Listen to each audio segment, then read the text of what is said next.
La tercera ya, pues si le metía el arado a los holcos, decía, al calo. Afuera ya no cultivaba, nosotros aquí en Arica. Arica. A Arica le mete el arado y le quita la hierba del holco. ¿El sitio donde la Junta da la vuelta cuando está dando?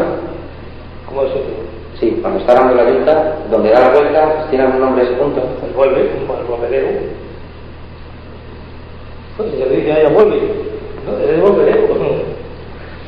¿Qué se utiliza para medir el grano, la siembra?